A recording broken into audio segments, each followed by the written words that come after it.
welcome to my WiPnChat. This week is a Stitch With Me.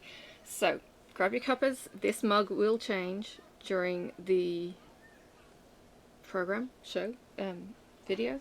Anyway, it goes white when it gets cold. That was a Christmas present from my elf, who turned out to be Mrs. Coffee.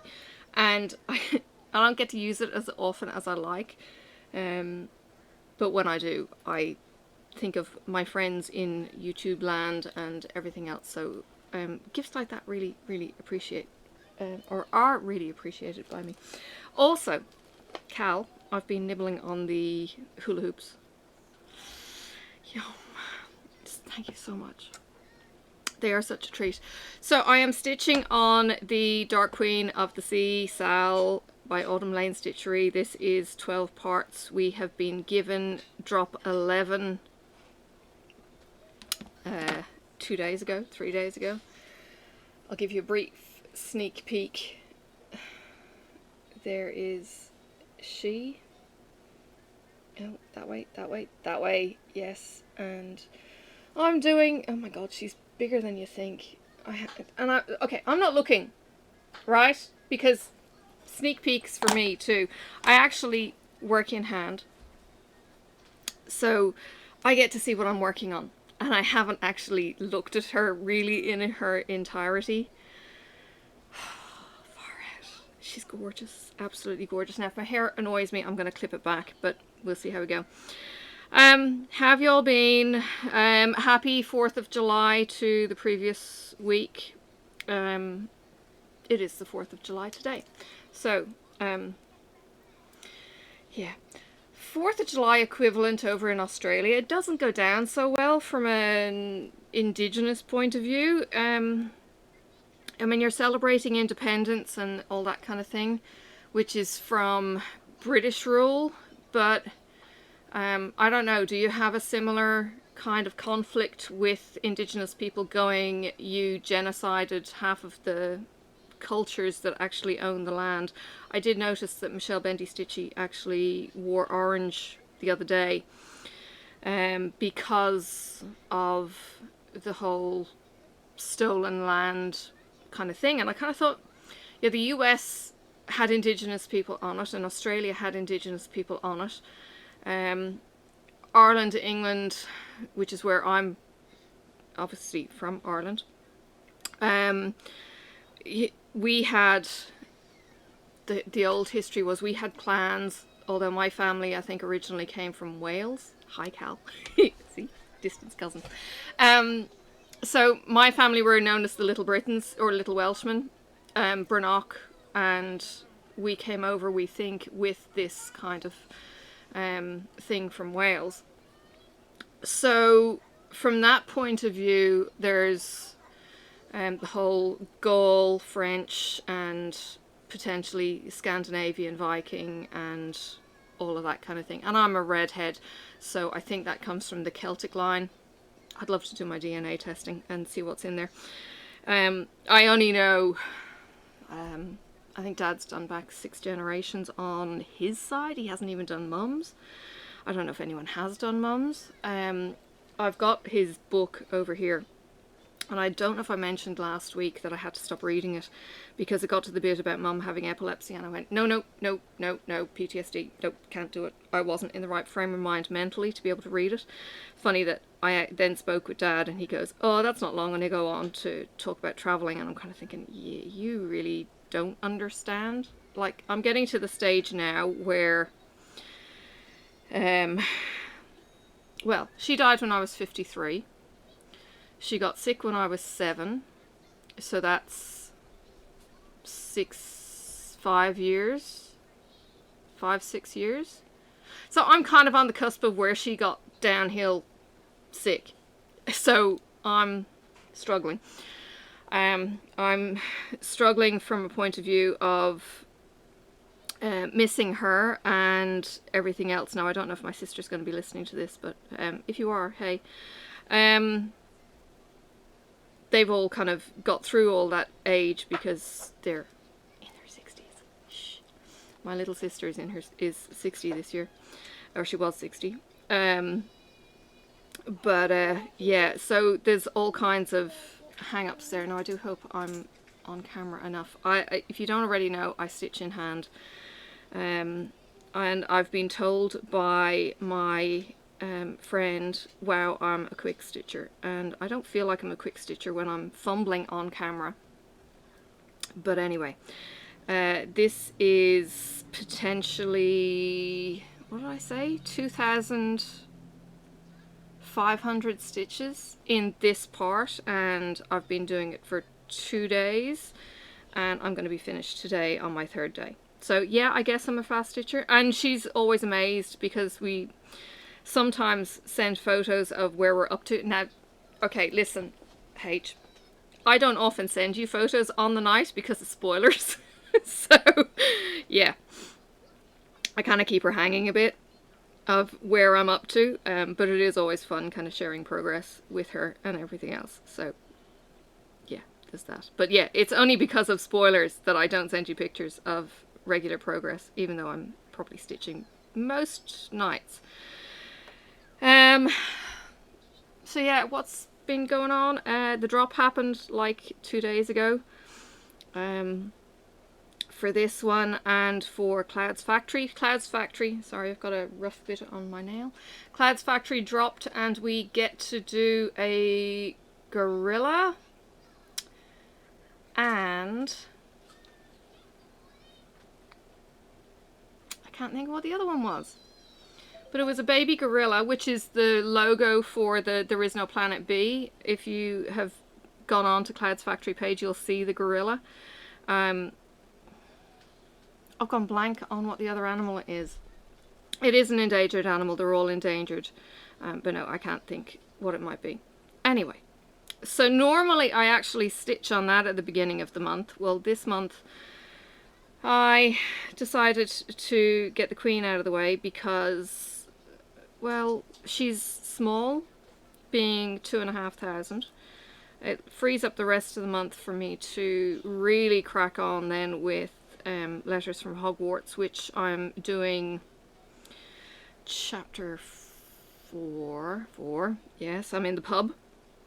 I'm in the 3 broomsticks, and I've stitched. No, I'm not finished the fire whiskey yet. I have to do the highlights, I think, on the bottle. I finished up, I think, on the 1st and packed it up for the first week of the month, because that's when Clouds Factory happens and that's when the Queen happens, and then back to Letters from Hogwarts at the end of the month. And to be honest, I don't know what I'm going to do when I'm finished all these big projects. I mean, these are, Clouds Factory's not, it's not big in size, it's fairly small. It's around about 1,500 stitches per month, but I don't know what I'm going to do when I finished the Queen, which is a huge project. I mean, one of these months was over 5,000 stitches. That was finished, I think, for me in the final week of the month, which is quite late. And I know Aaron and Cassandra are under the pump to do a matching dude for this piece. So I'm sure they're working in the background like crazy to find somebody who's going to be, you know, butch enough. Yeah, who's going to go with the tentacles? I don't know. Can't wait to see though. But they're coming up with Halloween projects, they're coming up with other things, just cross stitch. And sorry if I'm going to bombard you with all stitchy news today, but tough. It is what it is. I'm stitching so much these days. They've got some Halloween projects. They've got an owl in just cross stitch, and they have, what was the other one? Ooh, pumpkins. The pumpkins looked so stinking cute, but there was a little tabby cat, not orange ginger was the 3rd pumpkin with this sourpuss in its face. Well, I've had a sourpuss ginger tango, and hubby carves pumpkins most years. So carving's a very generous term, isn't it? Well, yeah. Well, no, okay, let me tell you the story about the carving of the pumpkins. so he had the two girls with him, you know, most Halloweens. They'd make a big deal of it, and if he didn't have them on Halloween itself, he still made a big deal about doing the pumpkin carving. So he would get a big pumpkin, and he would hack into it and chisel out the guts, and he would make faces that maybe his kids would design or something. So I came along to this process, and 5 kilos of lollies later kind of thing that we'd start actually shopping for about now. Whether or not we do it this year, I don't know.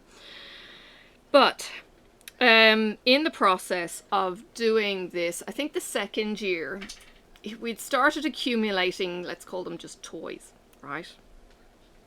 The toy in this case was a jigsaw blade, a jigsaw machine, like, you know. So he cuts the top off with the jigsaw machine, and this makes his life so much easier and just revolutionizes the whole pumpkin deal. Yeah. So this is now getting, you know, boys and their toys kind of thing. So he then also rigged up flashy lights to put into the belly of the pumpkin. And Wi-Fi controlled. Wi-Fi controlled, so they'd flash like flyer or colors or whatever. You know, so it was really, really cool. The pumpkins don't last in Australia. We've noticed we've tried spraying with hairspray. The one that we sprayed with hairspray actually rotted quicker than it would have ordinarily. It's getting kind of warm in October here, and the days sure as hell are not dark.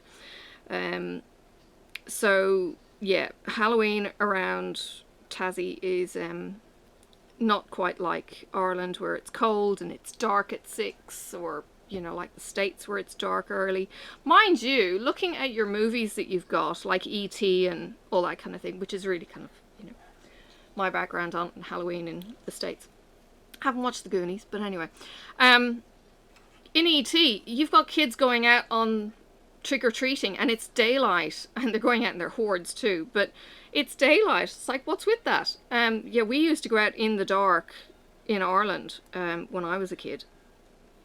So yeah, like real spooky. No. And there'd be kids all up and down the street, and of course there was one particular house that always did like the chocolate bars, and it was like, you gotta go to that house that did the chocolate bars, because they were a real treat. Otherwise you just get the, you know, the shitty nuts that, you know, you'd buy in the shop, that were only ever in the shops over the Halloween period. Yeah, it was like Brazil nuts, hazelnuts, walnuts. Peanuts would be in a separate bag. But the mixed nuts, oh, there was almonds in there as well, and I was never a great big nut fan. Now, her nibs, holy cow, she likes her nuts. She will go and crack the walnuts herself. Marcus has printed a 3D nut cracker that she can actually crack the nuts on, and if I think of it later, I might even put in the video of her cracking the nuts. But it's got a little spinner and it cracks them, and the amount of force that you need on these is non-existent, because, you know, well, she's not weak, she is quite strong. But yeah, she can get the whole walnuts cracked and sends hazelnuts flying, because when they crack with a bit of a force, and if you don't cover the front of the mouse trap, like the mouse hole, I mean, if you don't cover that, sometimes the nut goes flying out and you gotta go chase it down. Yeah. So there's that, and he's gonna try and sell them to our walnut dude, who sells us 5 kilos of walnuts.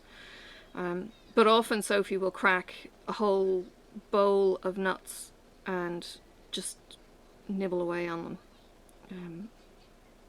And I use them in salads.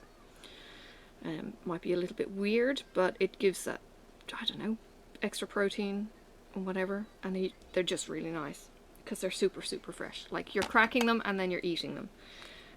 And like I say, I never used to really like nuts as a kid. I think we tried roasting the peanuts. That was really tricky in the oven. So we salted them when we roasted them, and they just didn't work. I don't know what I was doing wrong. Of course, we didn't have Google back then to be able to check. how to do it. I haven't seen,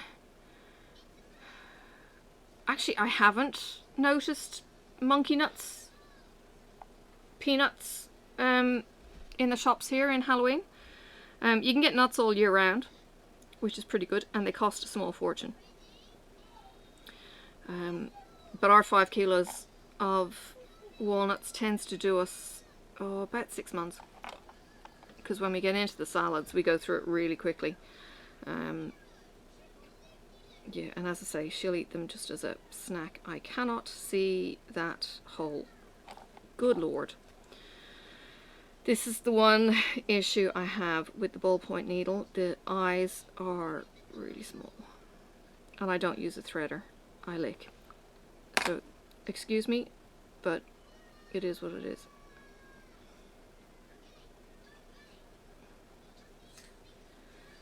How? I've got one bit. There we go. Finishing this off.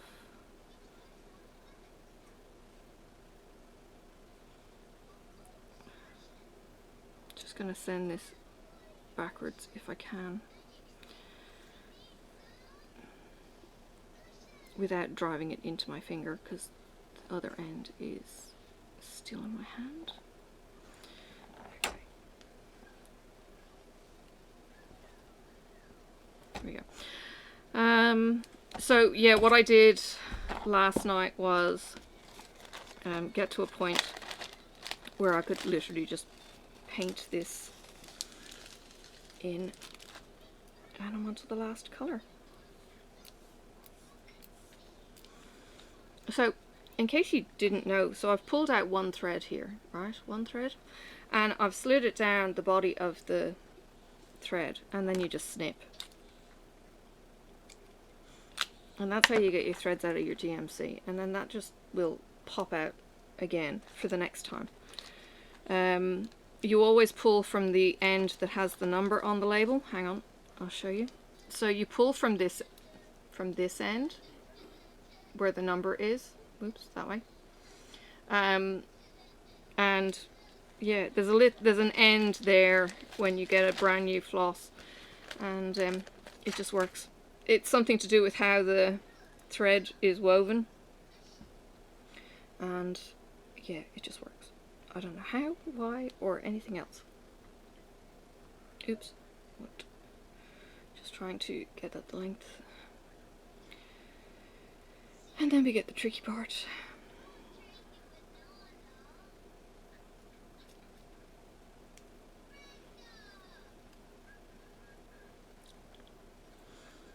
I think Sophie's listening to Bean Bunny again.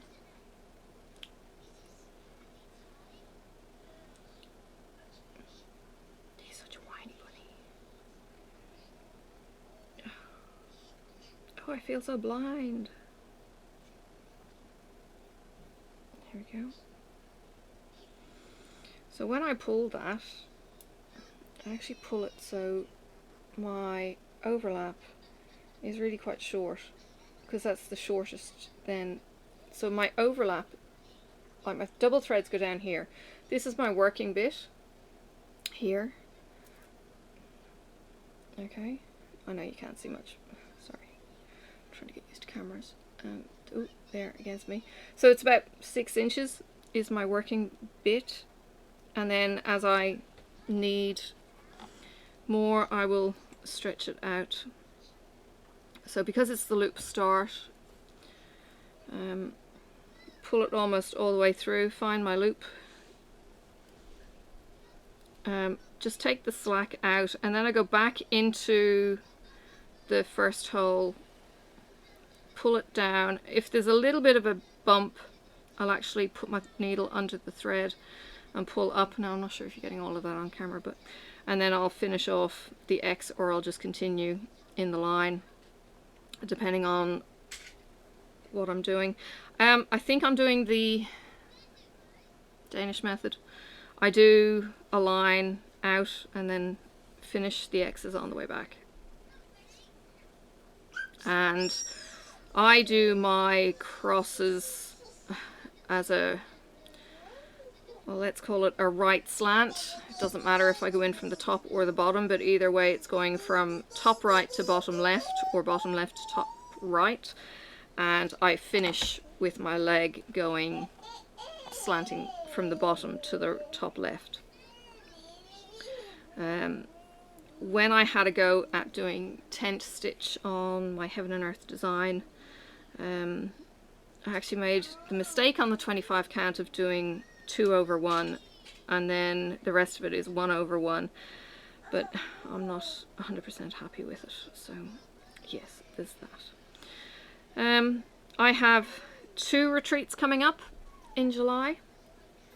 The Hogwarts retreat and the retreat in a box the week later, which is the Up All Night. I think that's the one that I've got as a VIP with Black Needle Society.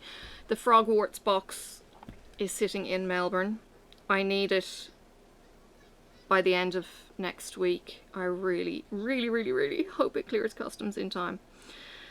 Otherwise, I'm going to have even less to do, or less to enjoy.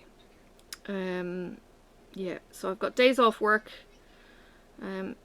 next week, and the week after I've got a couple of short weeks so that I can take part in the retreats as much as possible. I was working on my schedule because I didn't even realise that there were going to be challenges. It was only that I was watching or listening to Rachel, and she goes, "Oh, I'm getting all ready for my challenges," and I'm thinking, huh? Run over to the Facebook group and go, "Oh my god, there's a schedule, and only no, I've got to find pieces with all these things. I don't have these pieces with all these things yet, so I still have to get them pieced together." So I have to, the ones I can actually take part in, I think, are stitch something with spiders. I don't have anything with spiders. Stitch something with a book. Yeah, I don't know if there's a book in the Letters from Hogwarts. There is a monster book in Letters from Hogwarts, but it's like, do you have to stitch the book, or does it just have to be somewhere in the pattern? Or I don't quite understand how all of that works. And I wasn't part of it last year to know how all that crazy works. And then there's the things like the stash dive. So what I've got to do there is cheat. Is actually bring my fabric haul into the lounge, because everything else is in the lounge, to do with my stitching. And my lounge is actually half of the house, so I don't know if that's cheating either. But it's an open plan, and yeah, but everything is kind of in this compact area. My stitching stuff kind of lives at the end of the couch. Yeah, but apparently you're not allowed to leave to go anywhere else to get anything that you might need for the stash thing. So it's like, yeah, but I'd like to be a bit of a, part of that. Apparently there's fancy dress. I don't think I'm going to be doing fancy dress. I don't know. I don't know if I'll even get as far as a hat or a nose or something. I don't know. My glasses aren't the right shape for Harry to impersonate there. I could let my hair go really, well, it won't go really curly, but maybe I could plait it so that it goes curlier. For Hermione, God, that's a name. Why did JK use that name? Hermione. Oh. No. Yes. Dear. We've started watching Amazon Prime TV, and hubby has major objections to the low quality ratings that some of these shows seem to have, which is funny. We started watching, what was it? Not Dempster. Something to do with him being a magician. And then Detective McLean, I think you call it by a different name, something like These Are Mine or something. So, anyway, Detective McLean she puts her brother, who's character is played by Luke Perry, into prison for 2 years, and she's then got 2 of his kids that she's potentially looking after, but she's also called CPS on them. These are teenagers. Just, it's a really weird start. Anyway, hubby couldn't stand it, so I had to turn it off. So I've got lots and lots of trashy TV to watch when he's not around. And I've been watching The Mentalist. I didn't watch The Mentalist when it was on TV, when it first came out. And then the other thing that I watch is Special Victims Unit, because he doesn't like any of that stuff.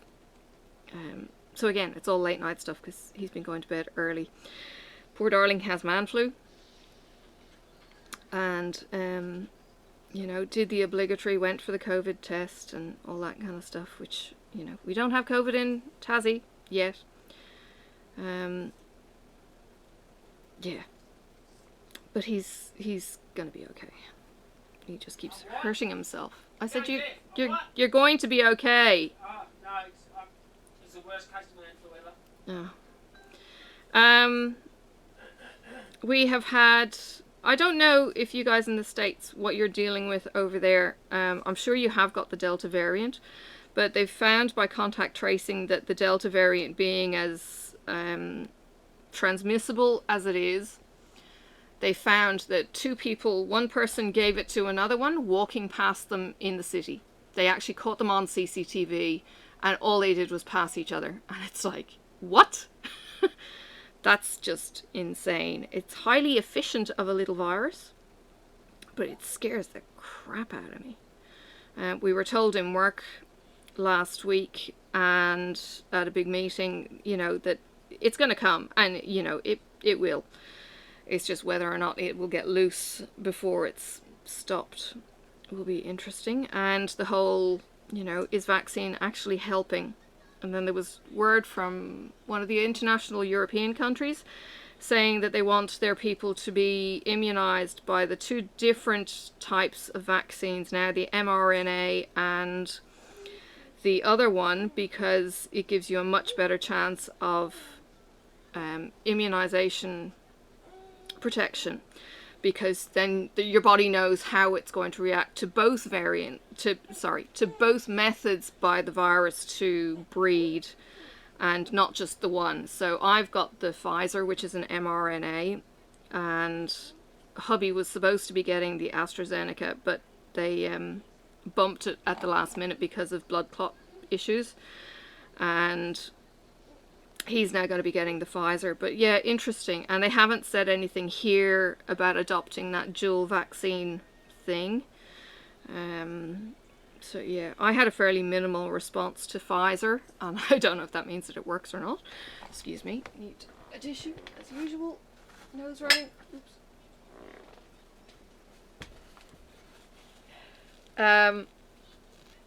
So yeah, the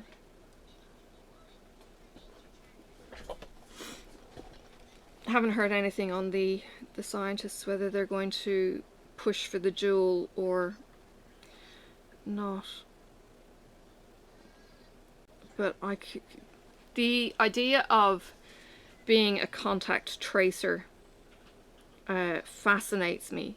Like, the tools that they must have available to them for a start is kind of like NSA, FBI kind of standard. It's like, whoa, because they've got access to CCTV somehow to be able to find where did these people intersect, you know, where did one bug jump to the next one. It's like, and then of course they've got the variant that they know, so they kind of have, let's call the virus's name, so you've got, you know, 5 different strains, and, you know, the delta will be passed on, and obviously it passes on as a delta. So you've got Tom with delta, coughing and sneezing, walking one direction on a street, and then you've got Tony who doesn't have anything, and he catches that particular variant, but Betty down the street, she catches a, you know, Bruce variation. It's almost like, how in the hell do they keep track of all of these strings. It's like, yeah. It's like what? What did you say? With a computer. Yeah. He was talking to me last week about quantum... It's frozen, Mummy. What? It's got frozen. No, it's not frozen. I'm just not moving much. He was telling me about quantum computing last week. Please don't lean on my computer. What? What is it? A banana. That's that's an apple. Yeah, it's not a banana. He was telling me about quantum computing and how and quantum entanglement, how they've got two computers, and I kind of pooed this one. They're actually linked by a wire, so but when one moved, the other one moved from what? Qubits. Anyway, they've got two things connected by wire, and they both moved simultaneously because they're quantum entangled. However, if there's a wire attached, that kind of makes them linked, so it's not as magic as it sounds. Right, so he dumbed it down for me, and I have no clue what the hell he means. Anyway, I should read the article. Yes. Maybe I should just get the Reader's Digest again. Although, in saying that, I used to get the Reader's Digest in Ireland, which was the UK version. Now, if you don't already know Reader's Digest is an international magazine, and they have different bases. So I think over in the US they have a US print, in the UK they have a UK print, they have an Australian print. So depending on where you are, you get your local print. However, they do share articles. So when I was in Ireland, I was getting articles, say, on apples and bananas and cars. And then when I moved to Australia and I continued to get Reader's Digest, I wasn't getting the same articles, but I was then maybe 3 months' time getting the article on apples and bananas, and then cars would, come up. So there was a bit of a delay. However, I did find that the Australian magazine had much more ads and seemed much more stupid. I don't know why there were different almost intelligence bases, and I got so sick of the February roll around when it would be, who do we trust more, Tom Hanks or Bill Cosby? I was just like, oh god, it really was stupid journalism, and it used to drive me nuts, so I stopped getting it in Australia. The other things I used to get, I think Dad had got me a subscription for it in Ireland for a year for the kids, was the National Geographic magazine. Used to get that. I think I still have all of the ones from the 70s that I grew up with as a kid, because I didn't get them in the 70s, clearly. It was for my siblings. But I still have all the old magazines. And my mug is changing. Time to drink.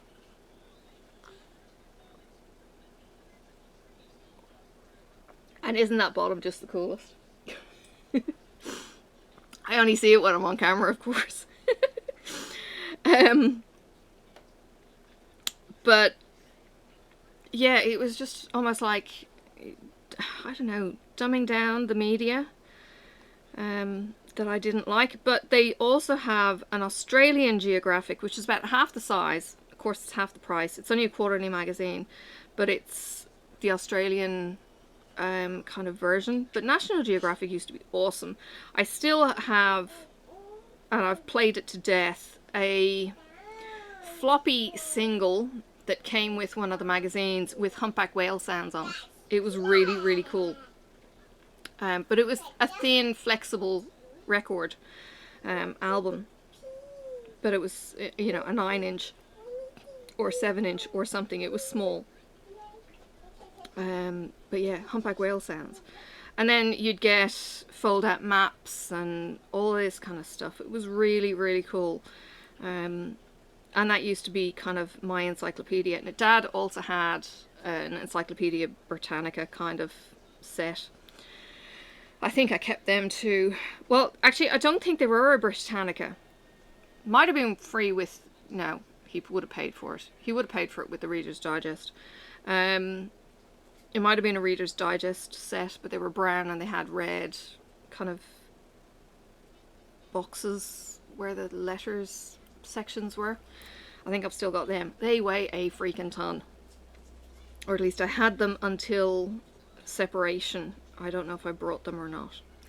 I may have got rid of them at that stage. Because, you know, who looks up books these days? Yeah. But they were glossy pages. They were awesome books. But I'd just flick through them and, you know, pick up an article whenever I wanted to.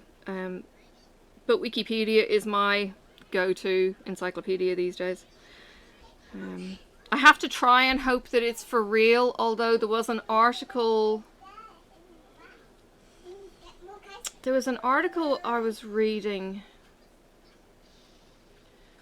I mentioned it to you. Do you remember who the article was about and it sounded like they'd written it themselves?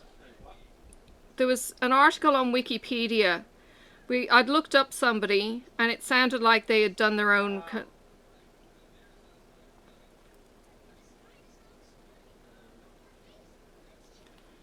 It was like media spin, you know. No, I don't think it was Elon Musk, but it was somebody maybe of that ilk. But oh my god, the article was so up themselves. It was just ridiculous. And it sounded like they had written it themselves. It was like brag, brag, brag, brag, brag.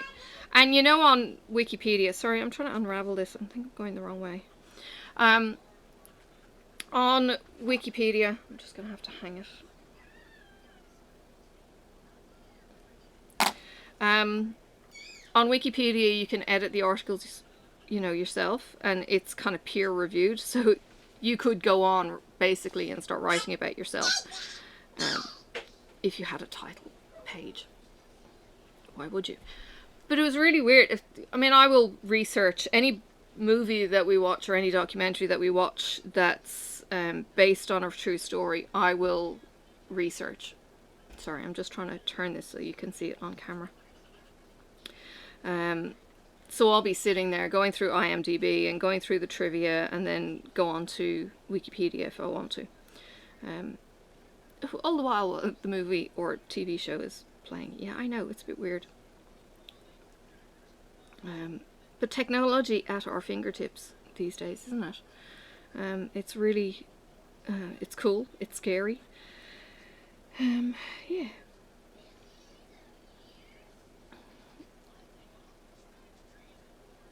So yeah, I know I mentioned at the beginning the whole Indigenous thing. Yeah, in Australia there's a whole uprising about not wanting it to, they call it Invasion Day, the Aboriginal supporters, even though it wasn't invaded on Australia Day, and it's just almost political correctness gone bonkers. You know, if we pick another day in the summertime, would they care, you know? Yeah. And it's like, we've got this campaign at the moment happening for a cable car up on the mountain. Okay, so we've got a mountain that's 1,100-1,200 meters high. Okay, it's the main focal point of Hobart town, city, whatever. And the opposition is there, and a friend of mine who's fairly smart, you know, you'd think she's smart, she's a lawyer, had put up a, you know, oh, if you don't want to do all the hard work yourself, here's a thing that you can read. So there was a petition link, and they raised a number of points, and some of it is true and some of it is relevant, but then there's fluff in there outside of the fact, and it's like, ooh, that's not quite true. And you know, I've lived in this city for over 20 years now, so I can spot some of the things, or I've lived in the area and I can spot some of the things, and it's just like, yeah, you kind of get some of the truth, and then you get a lot of the propaganda, and the lines blur too easily, and you don't get the whole truth. And it's just like, you know, we don't need the spin. So they sucker in people who don't do the investigation for themselves. You know, I had a message. Now, please don't take this the wrong way. I had a message saying about the whole Kamala Harris thing that she had said about veterans, and that she wanted to stop veteran funding, and they were saying, you know, this has got to stop. And it turns out that the real story, because I went and checked Snopes to see what the story was, and it turns out that the real story is that whole story of her defunding the vets was all from a satire channel. And again, this is about people not fact checking. My dad has sent me stuff, and my brother has sent me stuff, and it's like, oh God, people, please, you know. And it was, I don't know, something about spreading coronavirus, and, you know, oh, you've got to do this, and you've got to wash your hands with the wind from the east, and, you know, oh, you've got to make sure that your sock smells like lemon, and stupid things like this when it first broke out. And it's like, please, people, you know, you're in your 90s or you're in your 60s. Please, for the love of God, don't be taken in by stupidity that, you know, is, I don't know, it's not even Facebook facts, it's just Facebook falsehoods. But spam spreads, and it's just like, oh, please. Yeah. It was just like, please fact check. Please put the work in before you pass it off as fact when it's not. Because all you're doing is giving air to stupidity from beforehand. And yes, there might be reasons for concerns. Absolutely, people need to be held accountable for in politics, etc. But don't just believe the spin. Do something if you think, you know, there's merit to it. Then check it, and, you know, don't just copy and paste. That's my thing. Don't just copy and paste. You know, if you have personal information on, you know, people's story, whatever, you know, to say, hey, I know this person was affected by this thing, you know, then so be it. But if it's just spreading hearsay, you're doing yourself a disservice, I think. And I hope I don't add to that in anything that I might send out. Like, if I do send out stuff, I've usually fact-checked beforehand, you know, whether it's a company whether it's, you know, a company giving discounts, or, you know, things like that, what they might be doing in the next sales thing. I would hope I have checked. That's what I mean.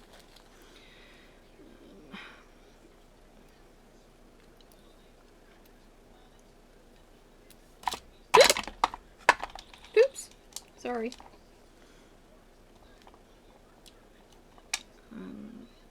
I knocked my sheep. I'll see if I'll fix that in a second. It seems extremely short. How has that got so short?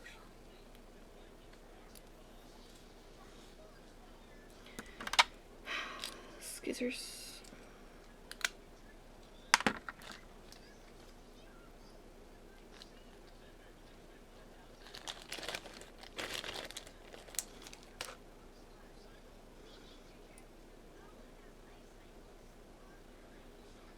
Getting both ends.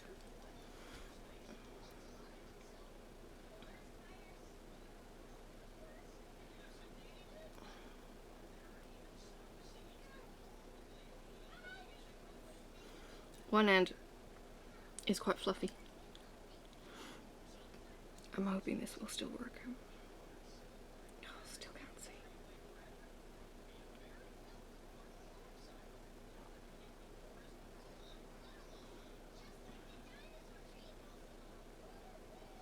I should probably use the needle threader more than I do. Maybe it's just denial. It's like, I'm going to do this if it kills me. And sometimes it really feels like it is going to kill me. It's like, oh dear. Tea.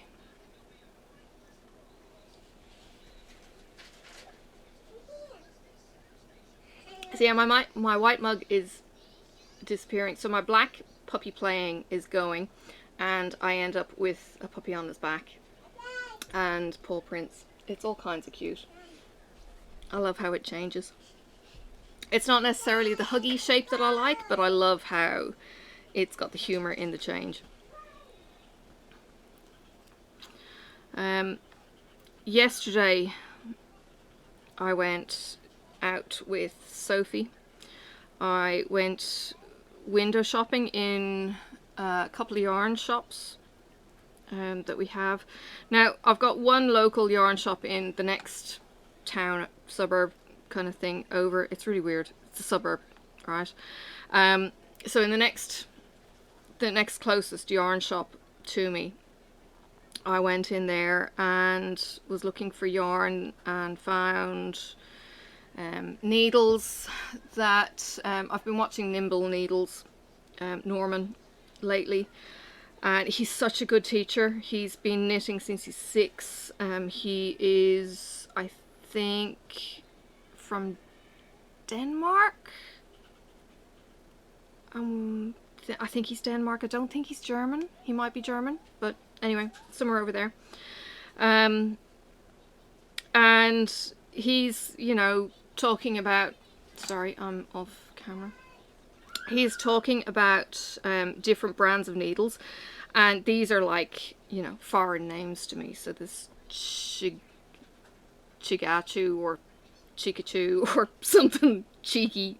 Anyway, yeah, there's that, and there's Addy, which is what I actually use now, and there was a couple of other brands that he was doing comparisons to with the connecting things. So I'm in this store and I'm looking and I'm kind of thinking, well, there's Knit Pro. I don't know what they're like. They actually look quite good, but he's been, you know, giving tips and tricks of how the joins work and what to look for in what might make a good needle and stuff. So these have either metal tips or bamboo tips, and you know, they only had kind of a small range in there. I didn't actually see any of the circular cables. I just saw the needle ends and I thought, well, that's not going to be an awful lot of good to me if I was to get them.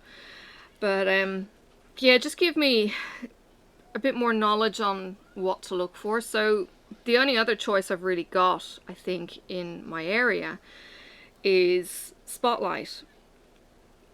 And Spotlight do sell the Addies. I don't know what. Addy must be so good. They always sell out. Always. It's like whenever I go in, they don't have the needle I'm looking for. And then when I don't have the money to buy them, they've got them in there. Ridiculous.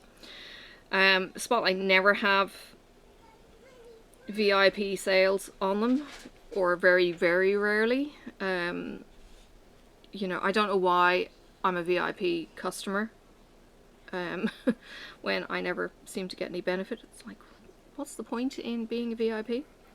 But anyway. So starting to learn what to look for and things like that. So yeah, a little bit of knowledge being a dangerous thing, I suppose. It just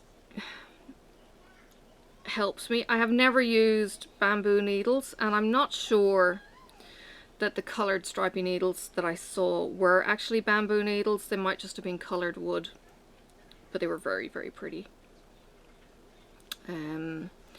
Haven't used double point except for the circular needles that I've got. you know, so it's a whole world of exploration for me from a knitting point of view. My knitting is quite basic, and my forbidden fiber scarf wrap challenge, it's very narrow for a wrap. I know I still have to block it yet, but it's very narrow. It is definitely more of a scarf in my mind, but I'm loving it, absolutely loving it.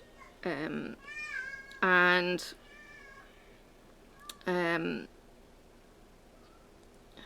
tail. Now if you get this kind of thing happening, let me see if I can show you.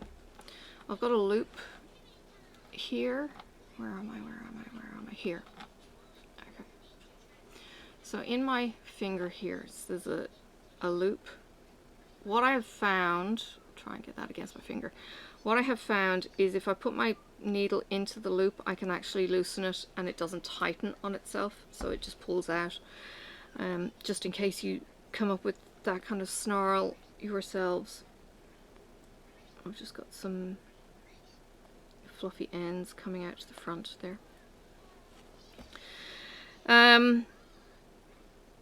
So yeah, learning slowly, basic, and have frogged out one section because I actually didn't realize that this is where the scarf went from one angle to the next, and it's on the return leg now.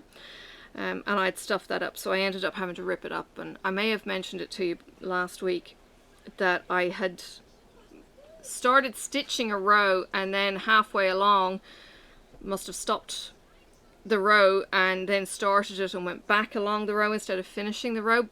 Double points was the problem, and I may have been counting stitches. I don't normally count stitches in the middle of a row, but I don't know what I was doing that I have this faux pas in. Sorry, I'm just looking at my stitches and I have an oops with a count.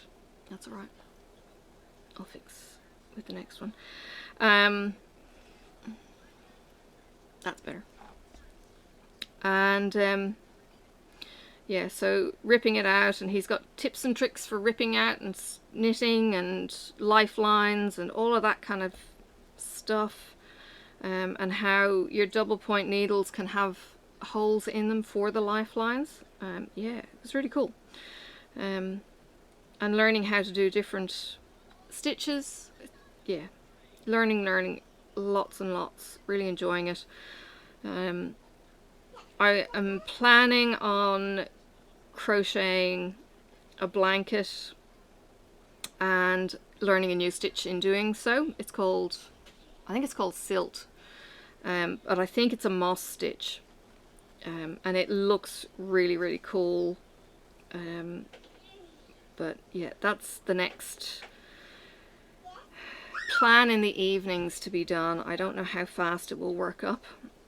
I loved doing the corner to corner with Marissa last year. So yeah, it's going to be something like that, but it's not going to be half as big.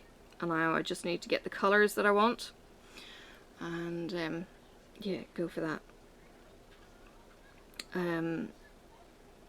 I found in one of the other shops that I went into, this was down at our market, Salamanca. Now Salamanca has a market every Saturday, and what they've done now is kind of fenced off the market so that you can't you're not meant to just skip in the way you normally could from the side. You're meant to go in points of entries. So there's a point of entry down one end that you write in the book if you don't have the app.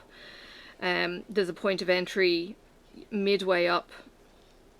There's probably a couple of them. I didn't go all the way up, and I wasn't in the market itself.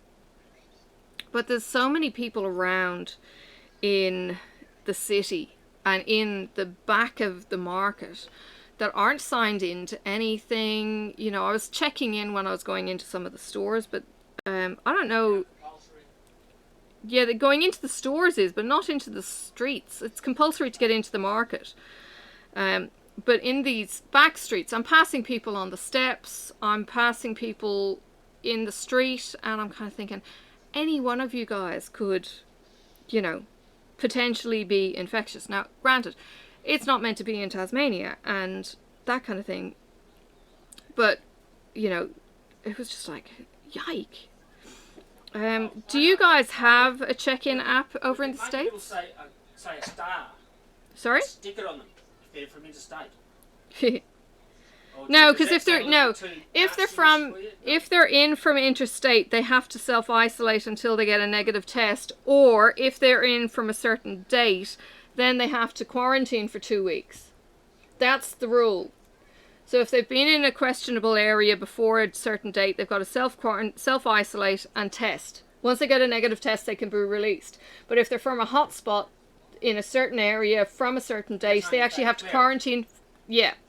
But anyone who's flown in, they still have to register. You cannot come in unregistered from a COVID point of view. Sorry? What's that like? So what do you have? Do you have apps? Have you got people who have suddenly got into smartphones? Yeah. I think they're using masks on the mainland. We haven't had them here, although one store has gone to masks. Which is interesting. But then they're going to have a head start in staying healthy too, hopefully. Which way did that go? It's twisting on me. There we go. Apparently when you pull it out by the label end, it's supposed to alleviate some of that twist, but because then you use the loop method, it twists anyway. Sometimes. I must twist the pen. I know I twist when I use a pencil, when I write. I don't know how, I don't know why, I haven't really examined.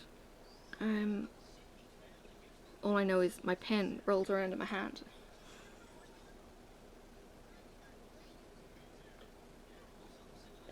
So it's not facing the same way as it was when I put it in my hand. It's really weird.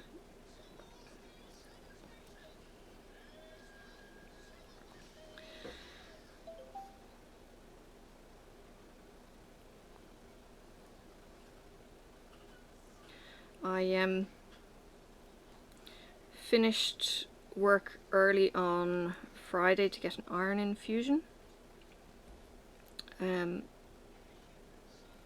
So hopefully I will stop feeling so exhausted and jaded in a week or two. But that went well, although the seat I was in was really uncomfortable after sitting for 2 hours.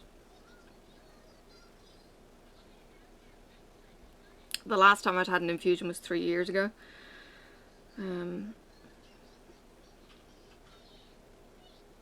then I think the time before that I'm trying to think.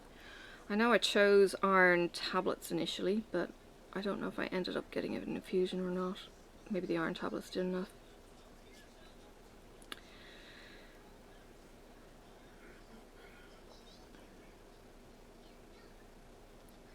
So there's that.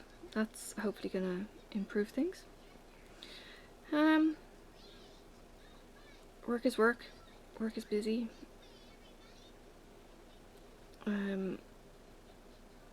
So looking forward to a couple of short weeks, but they're going to be busy weekends with the retreat.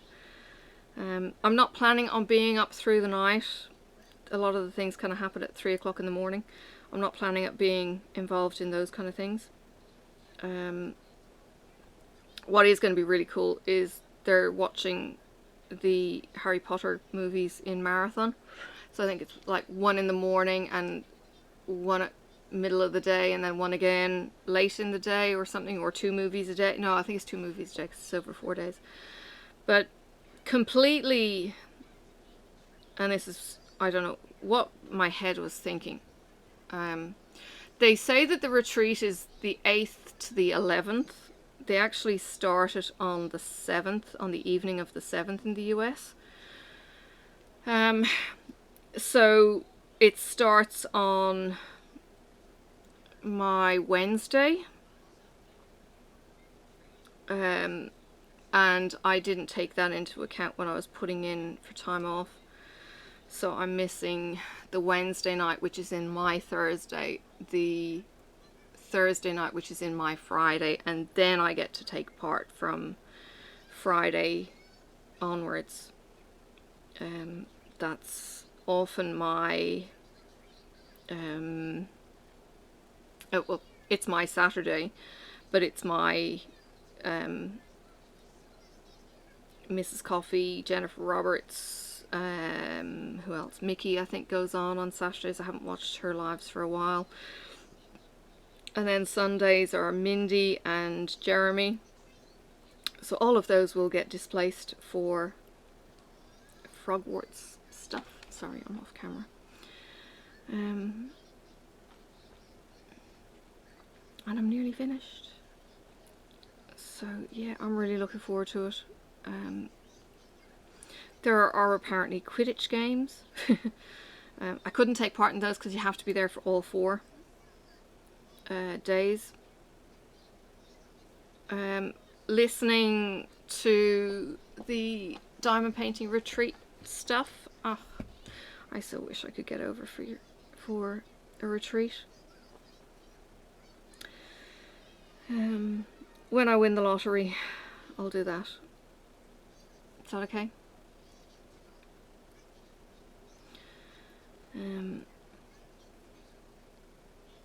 Yeah, it just sounds like so much fun, and I'd love to meet everyone in person, and being a retreat would be the ideal catch-all.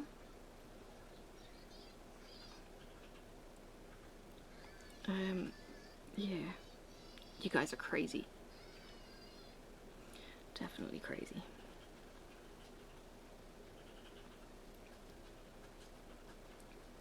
And I want to see the States. I still want to see the States. I don't know if it's ever going to actually happen in my lifetime again.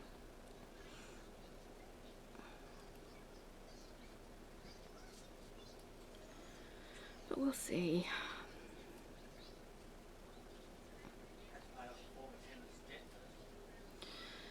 Yeah, I know. And then save enough to be able to do it on a motorbike that I buy.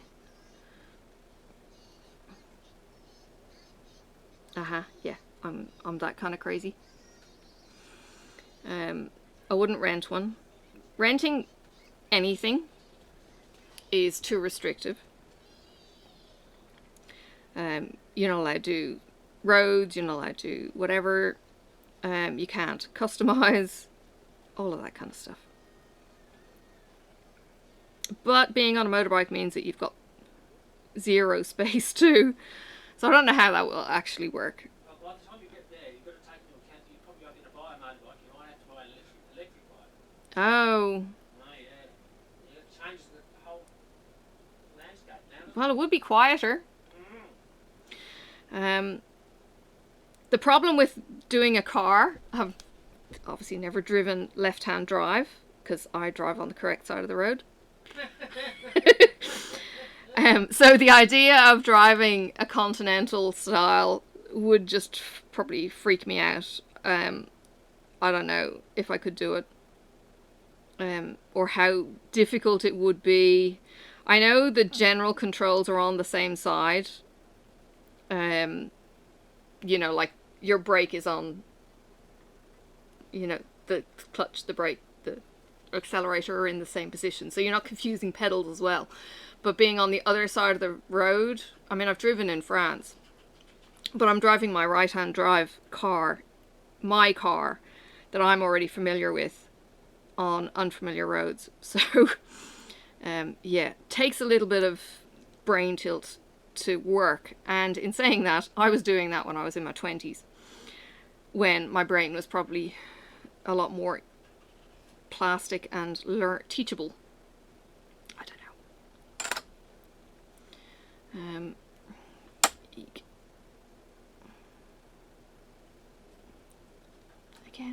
See? And I'm playing chicken and I shouldn't be. No, hang on. Let's see if I can do this.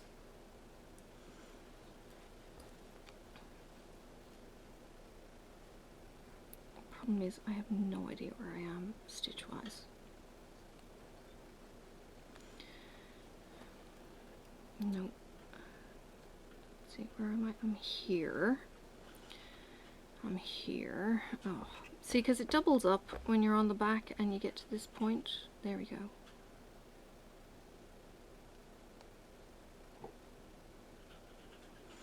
That might have got it. Yep. Okay. Next length. Do you think we'll finish it this time around? I'm not sure.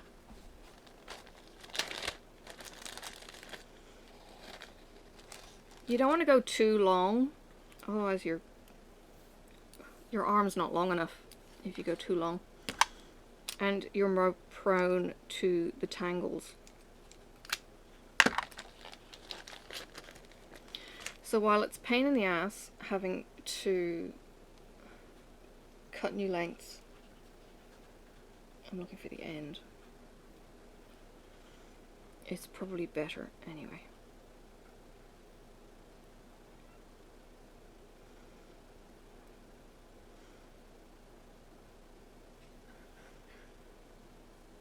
Oh, Marcus showed me a video this morning of the SpaceX Falcon, I think it was, landing after delivering its payload of satellites. Whoa!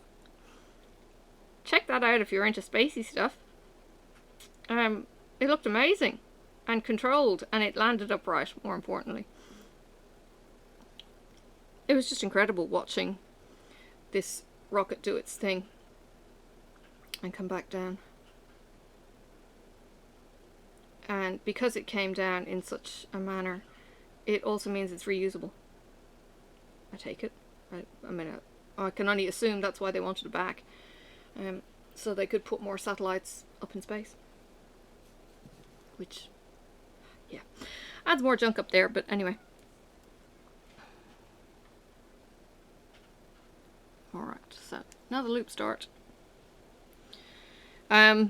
What I'm loving also about the loop start is the fact that you don't have the tails. You don't have to worry about tails whatsoever.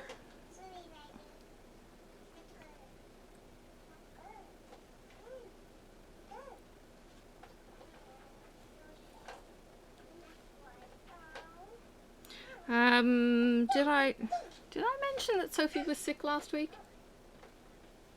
Or was it this week? Oh, I might have done, because I did my WiPnChat late this week. So Sophie was sick, and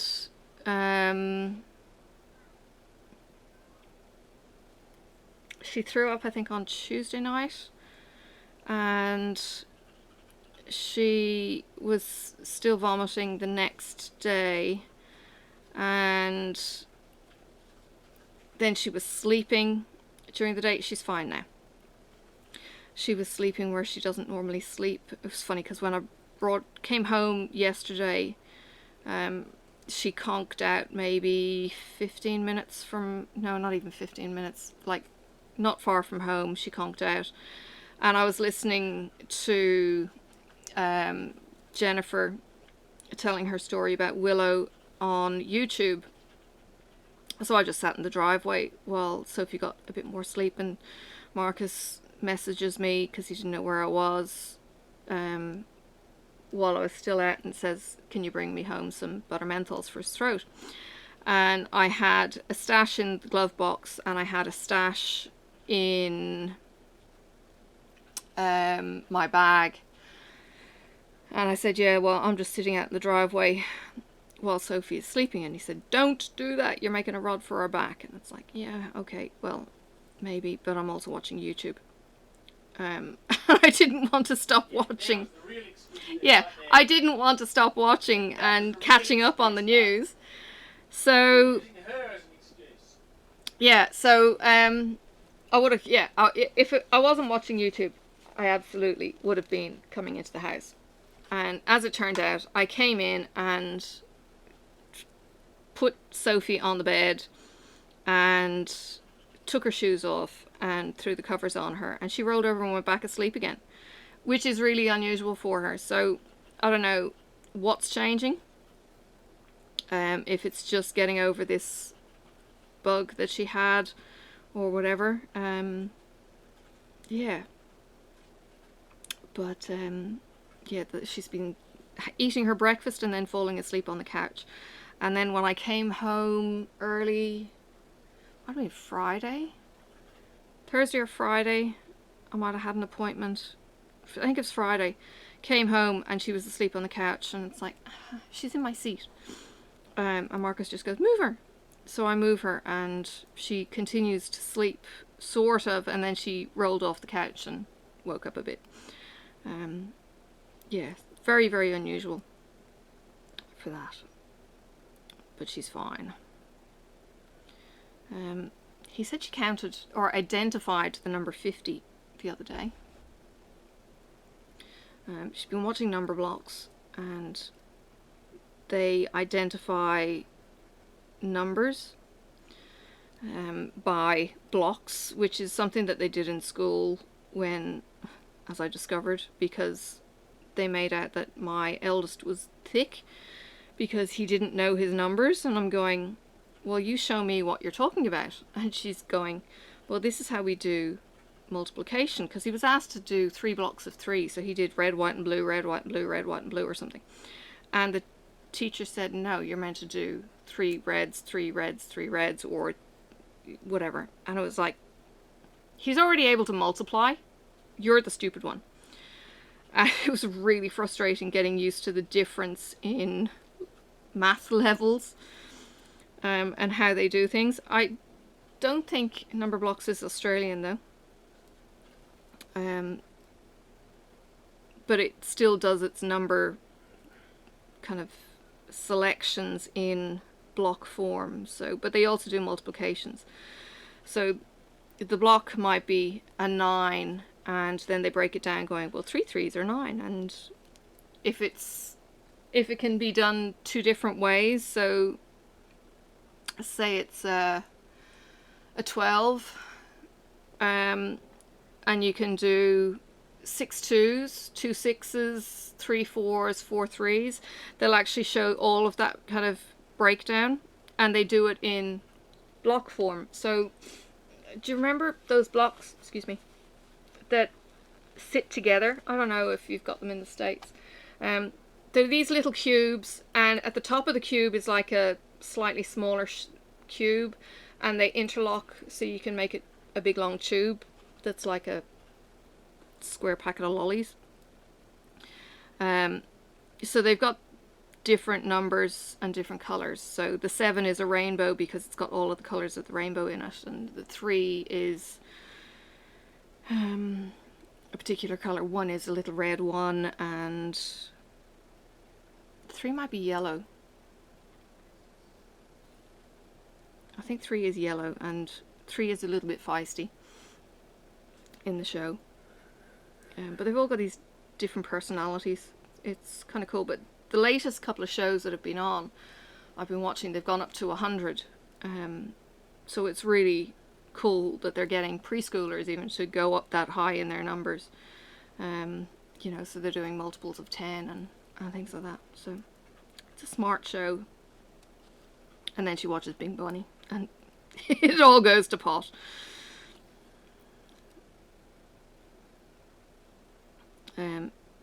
She has lately told us that she'll shower on Thursdays, or have a bath on Thursdays. Marcus was talking to... Yeah. Marcus was asking her if she was going to have a bath or a shower, and she goes, no, I'll do it on Wednesday. And then it changed from Wednesday to Thursday. And yeah, she doesn't know what day of the week it is. But she's so confident in the way that she Yeah, it's just really funny. She knows Yeah. at least by bullshit it's going to probably get through.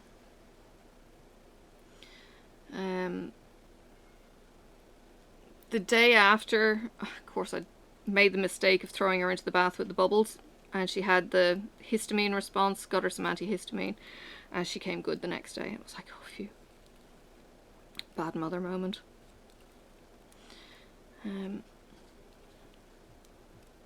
I mean, we kind of knew her skin was sensitive, but I don't think we've had that kind of response.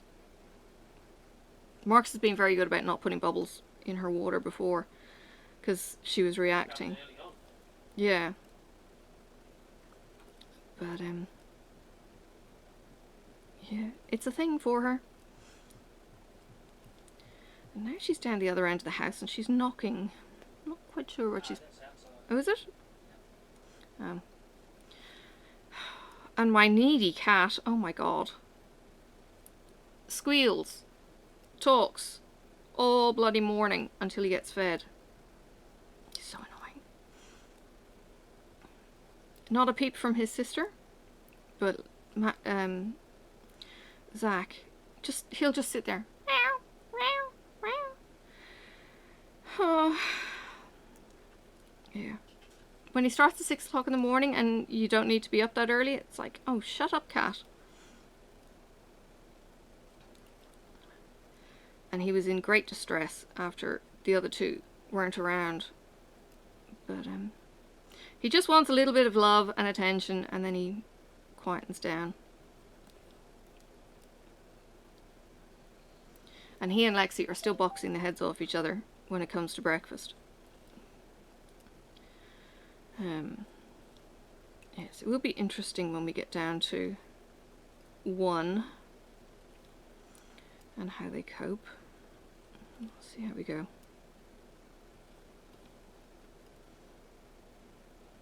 Put it this way, I'm not going to run out the door and get another one, just because we're down to 1. Although if it's Zach left on his own and all he does then is scream, I don't know, I might foster or something. So he's got an odd companion. But the whole point of fostering is also to humanize them.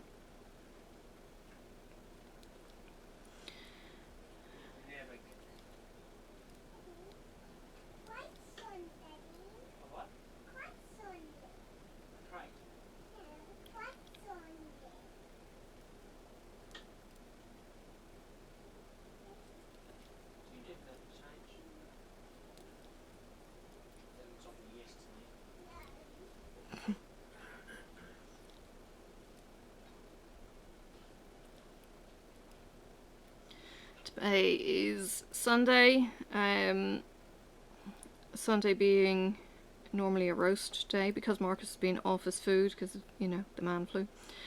I've decided I'm just going to do lamb chops and not going to go to the fuss of a full roast, although I will roast some veggies.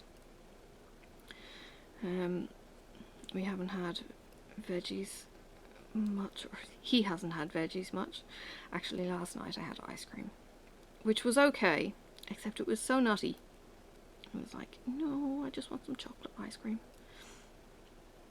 You know, when you just want a particular kind. We can get Ben and Jerry's here. Ben and Jerry's weren't here when I arrived, I don't think. So you can get Ben and Jerry's. You can get fish food with the pH, with the chocolate fish. They're kind of cool.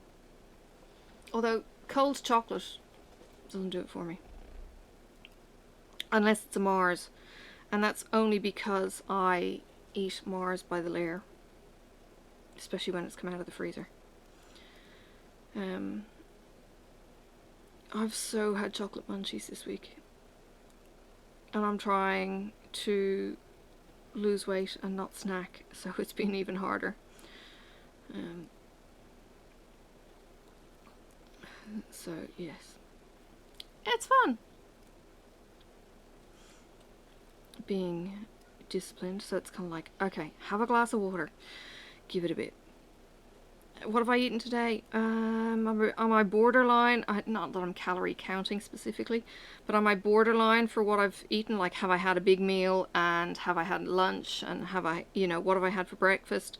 Okay, I've probably got up to my upper limit. So yeah, sometimes I have to be really mean and say no, which isn't so much fun. I'm probably not on camera, and I'm literally on the last few stitches. It's so hard keeping in spot for camera and filming.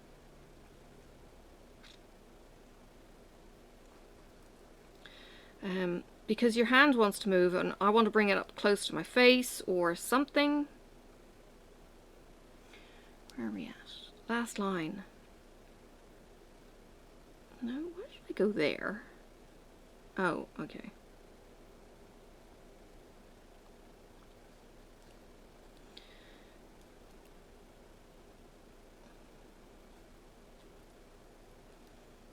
Ta-da! Next month on Dark Queen of the Sea is backstitching and beading. Okay, backstitching I can do.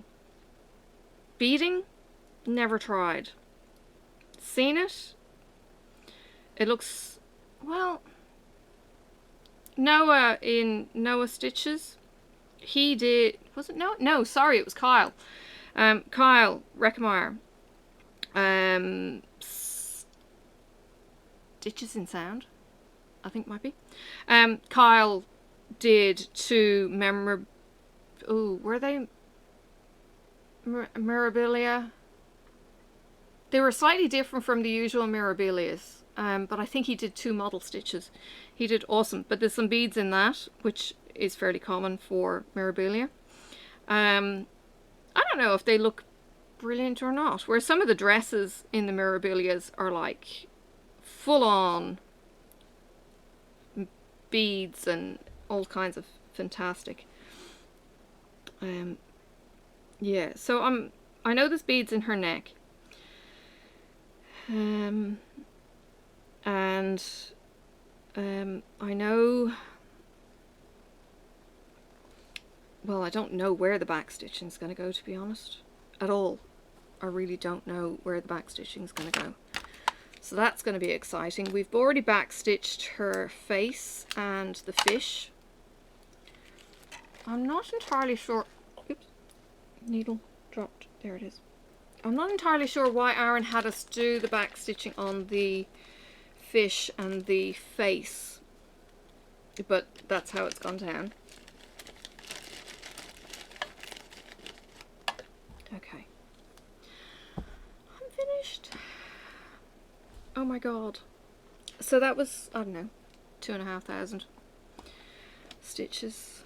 You ready for the monster reveal? I'm going to put my needle up in her hand.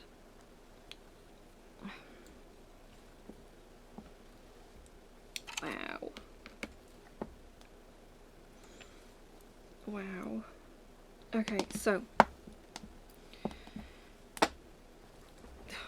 Get off. So we've got back stitching on her crown. And we've got back stitching on her face. And we've got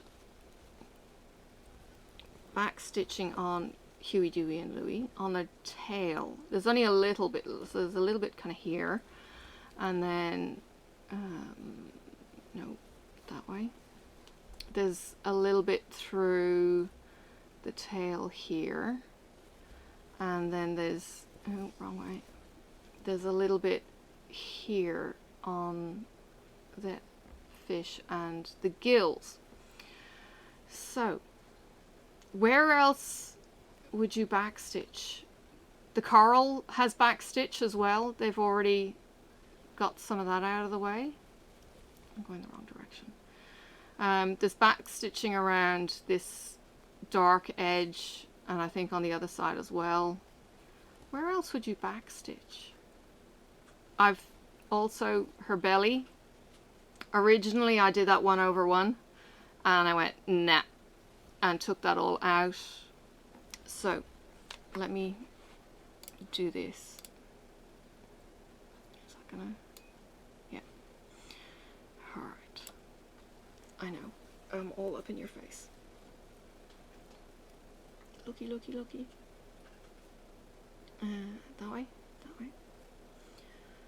And try and get it level. Okay. These cover minders, by the way, needle minders. Yep. They came, Aaron designed them, and they came as a set of 2. So there's the other one. So these were the sneak peeks that we got in her being not a mermaid. So you've got the crown, and you've got the tentacles, and you've got the seaweed and the trident. We don't have a starfish. And then, where am I going? God. More trident, more tentacle, and yeah, there's nothing else really. Spoilers there. So, pull back, and there we go. Directionally challenged. I've done the skunk streak as an extra. I'm sure we could do backstitching around the coral and around the corners for the Art Deco stuff. Oh gosh, wrong hand up. What else? Maybe her belly. More backstitching is done on the leaves. I don't know if we're going to backstitch around the edge. We could probably backstitch on the trident, big time. I don't know if we're going to backstitch on the coral. We could backstitch maybe to differentiate on the tentacles. I'm not showing her in her entirety. Doesn't she look amazing? Oh my goodness. But she's done. I'm going to be so sad for this project to finish. As I said, we have been asking that we get a dude to go with the Queen. I might have to move my magnet. Hang on. I'm just sliding it across. I tend to put the trident in her hand. But now she's got the magic, it doesn't actually need to stay there. So maybe we'll put it there, and I'll put the needle just under so that it gets magnified there. She looks amazing. She looks so stinking good. I'm so proud of this project. Fabric is by Leslie. Some really good borders. I have an idea. One of our discount stores actually sells, they've got a shadow box, and it's huge, so I'm going to take this to the store and see if this will be too small in that particular shadow box, because I'll add a mounting frame and stuff. I'll pay for maybe a mounting board, and then what I'll be able to do is maybe put some starfishy kind of seaweedy stuff at the bottom of the shadow box where she's nesting. Oh, I'm so pleased with that. She's so cool. It's like, oh my god, I did a thing. It's nerve-wracking doing things, isn't it? Speaking of which, we have some very brave people in our community who are doing things lately. Elizabeth Inslee has apparently finished up her paid employment and is starting her craft business with, well, continuing her craft business with Edward and making a go of that. So if you ever wanted to support a small business in the diamond painting community, she does the Penz, Edward does the Penz, and she is going to be doing more things as well. Who else? Patriotic Beauty is about to have her baby Stephen. Jennifer has just had her baby Willow. There's all sorts of things happening that we can get alongside our friends and just kind of give them a bit of encouragement and say, hey, you're doing good. So please reach out to your people. There is another retreat coming up in October. I know all the places are gone, or at least I thought all the places were gone. So if the retreats are something that you're interested in doing, there will be doing another one next year. The committee for the Michigan retreat are getting together in a couple of weeks to discuss how that's going to happen. So yeah, you'll be able to keep your ears open. I know there is so much happening in the diamond painting community from project wise. It's July and the Dragonlings are on, and I think there are some other projects as well. There is an events page. If I can think of it, I will link it in the description of all of the events that are on. But I know Mindy has probably been more proactive of anyone, so if you go onto Mindy's channel and look through descriptions on her videos, you might actually see what the latest what's happening kind of thing is happening. I know Crystal has also been fairly up there with the whole collaborative, we're doing this together kind of thing, and she will probably have the links on her channel too, so go and check them out. That's Crystal's Crafty Creations, Crystal Crowlin. There are also Facebook groups on that. Maritza is linked quite strongly with Mindy. They're both good friends, so they will be promoting each other's stuff there. So yeah, check them out if there's something that you're interested in doing, and just ask in the groups. I'm sure people can send you the links to the events and just say this is happening now. Get involved if that's something that you want to do, if you want some motivation in some of the bigger projects. I know they're not saying that you have to finish the dragon projects, because some of the dragons are huge, like ginormous. So yeah, I think you have to have 75% or a certain percentage of the size depending on the painting, and they've worked all that out as well on the Dragonlings page. So check them out on Facebook, and yeah, please look after yourselves for the rest of the week, and I will catch you next week. I will be doing a floss tube probably next weekend. I know I normally do it on the first weekend of the month. I may do that next weekend instead, because that will also have the Clouds Factory finish. So I will be able to show you the gorilla and the other creature. Let me see if I can get it quickly. I know I've already got it into Pattern Keeper, because Pattern Keeper's awesome. Oh, it's the crane or storky thing.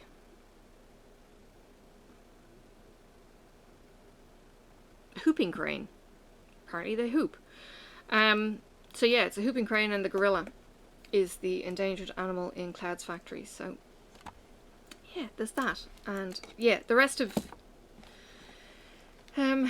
July is just going to be busy with flossy stuff. So yeah, the Harry Potter Frogwarts and the July Retreat in a Box from Black Needle Society, and my Bridgerton box is hopefully not far away. I'm getting the wool and the floss for that. I've seen the pattern for the cross stitch.